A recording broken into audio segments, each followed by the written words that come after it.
Yo guys, balik lagi bersama gua di channel Dynamic Ray. Ya, jadi video kali ini kita bakal bahas villain terkuat yang bisa direkrut oleh Tartarus di UGF nantinya. Jadi jelas semua yang ada di sini full teori lagi. Karena seperti yang kita tahu banyak villain-villain yang kuat yang belum direkrut oleh Tartarus. Ini juga jelas menarik banget buat kedepannya. Jadi tanpa bagi buku lagi, langsung aja tonton videonya sampai habis. Sebelum masuk ke video, jangan lupa buat like, share, komen, dan subscribe dulu ya, agar kalian tidak ketinggalan video-video baru di channel ini. Ingat, di pembahasan kali ini kita cuma teori dan spekulasi doang, gak ada yang benar ya di sini. Jadi siapkan teori dan spekulasi kalian juga ya. Siap-siap, otak bakalan traveling. Yang pertama, Emperor Seijin. Emperor Seijin senangkep gua bisa jadi direkrut oleh Tartarus. Emperor Seijin pada awalnya merupakan final boss di series Ultraman Mebius. Sebelum series Mebius, bertahun-tahun sebelumnya, Emperor Seijin sudah pernah disinggung pada series Ultraman Taro. Tapi di situ hanya dalam bentuk gambaran, dan Emperor Seijin-nya hanyalah bentuk siluet. Dan di mana Sabila masih baik, di situ Emperor Seijin juga sempat datang ke negeri cahaya dan melawan Father of Ultra. Kalau nggak salah dikisahkannya itu 30.000 tahun yang lalu deh ya. Ini pernah ditampilkan di UGF TC di chapter keduanya. Nah, kenapa gue beranggapan Emperor Seijin dapat direkrut oleh Tartarus? Karena dia memiliki power yang cukup untuk mengalahkan para Ultra, apalagi Emperor Seijin sudah pernah bertarung dengan Ultra Father dan menyisakan luka di bagian tubuhnya. Tapi ada tapinya juga nih ya. Emperor Seijin juga berhasil kalah di series Mebius dengan form Phoenix Brief dari Mebius itu aja. Form Phoenix Brief doang. Sedangkan Phoenix Brief itu masih nggak setara Ultimate Shining Zero. Ya, Phoenix Brief itu kemungkinan ya kayak setara super form lah ya. Bahkan kemungkinan Ultraman Ray Gajah udah bisa ngalahin Emperor Seijin. Tapi jika kemungkinan Emperor Seijin memang bakalan direkrut oleh Tartarus, kemungkinan Emperor Seijin bakalan dibuat lebih kuat lagi.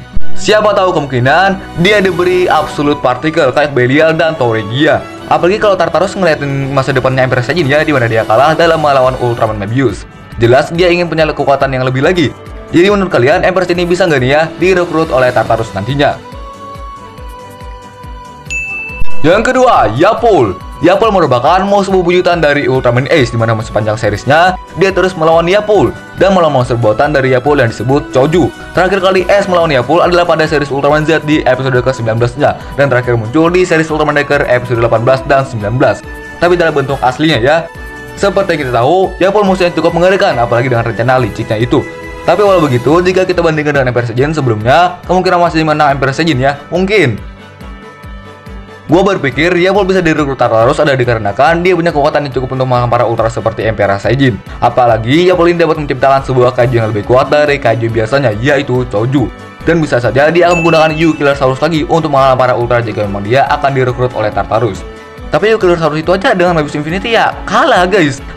Makanya agak minim sih ya. Yapol aja kalau DS ya ketak-ketir guys. Tapi namanya juga teori, ya mau gimana lagi ya kan? Kalau masih lemah, Absolute Particle solusinya.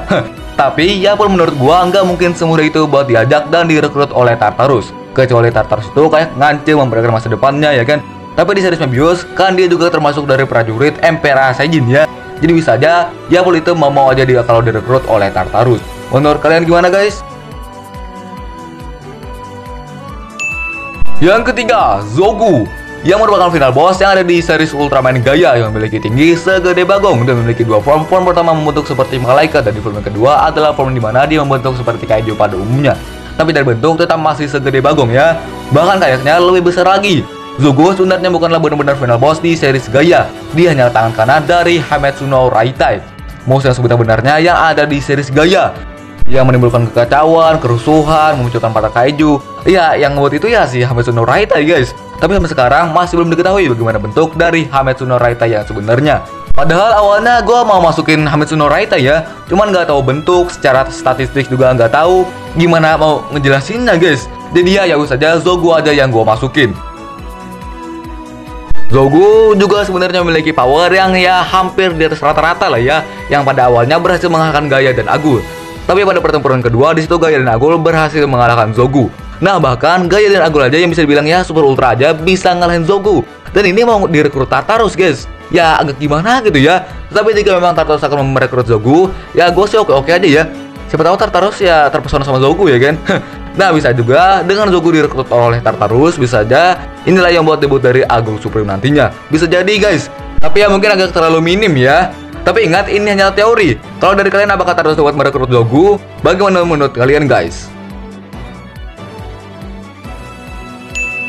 Yang keempat, Giga Berserk. Giga Berserk adalah final boss yang muncul di series Ultraman Max dan memiliki ukuran yang hampir sama kayak Zogu, yaitu segede tata surya.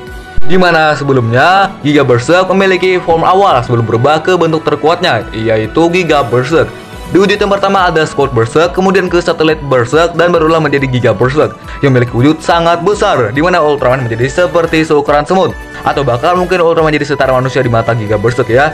Bahkan pada awalnya Ultraman Max sempat kalah di saat melawan Giga Berserk di pertarungan pertamanya dan menjadi batu perunggu di sana. Dan di situ Max langsung memisahkan Kaito yang ada di tubuhnya dengan Max Galaxy.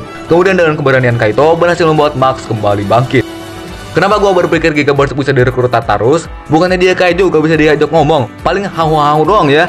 Nah sebelumnya Tartarus itu di UGFT aja udah banyak ngerekrut kaiju-kaiju gini, kayak Budis, Manga Orochi, Reguset, dan lain-lainnya ya. Makanya nggak salah kalau bisa aja Giga Berserk bisa aja diajak Tartarus nantinya. Apalagi dengan tubuh yang gila sih ya. Di sini ditulis 990 meter. By the way, gue malah mikir gimana cara Tartarus masukin Giga Berserk ke dalam portalnya Tartarus, boy. Itu kan Giga Berserknya segede tata surya ya. Itu ya portalnya gimana, woi? Ya nggak tahu lah deh. Yang kelima, Rayblood Seijin. Ini mungkin bisa dibilang bisa banget diajak sama Tartarus ya. Karena Rayblood seperti yang kita tahu, dia adalah pengendali kaiju yang disebut Reonix. Kemudian Belial mewariskan darah Reonix tersebut, tapi dia mati di tangan Git. Tapi Git ada darah Reonixnya nggak sih guys? Main kan Git bisa ngendalin Giga Battleizer ya kan? Rayblood Seijin adalah villain yang muncul di series Ultra Galaxy Mega Monster Battle, di mana di situ ada manusia bumi yang bernama Ray. Berarti gua dong.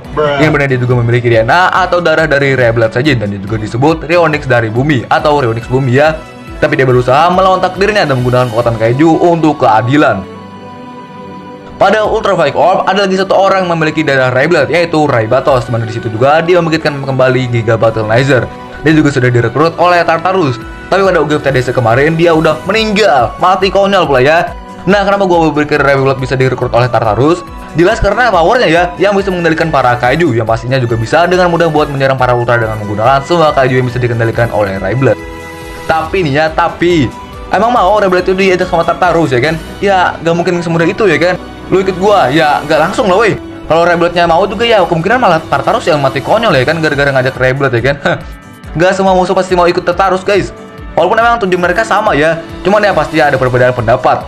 Makanya bisa-bisa Tartarus itu sendiri ya yang dimanfaatkan oleh Rayblood. Ujung-ujungnya ya mati konyol plus buat masalah baru lagi. Iya katanya Rayblood Seijin udah muncul dia. Ini sedikit spoiler ya, sedikit spoiler. Karena katanya di spin-off Regulus yang First Mission itu, di situ ada Rayblood Seijin yang kembali. Entah gimana konsepnya ya. Makanya kita juga masih nunggu spin-off Regulus yang itu tayang ya. Udah mulai terlupakan guys.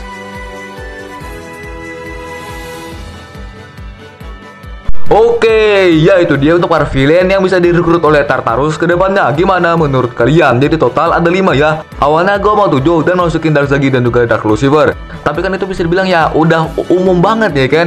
Banyak juga yang mikir gitu. Karena power mereka kan bisa dibilang ya awal ya, yang bisa membuat Noah turun tangan. Ya banyak banget juga ya yang kita bahas di sini.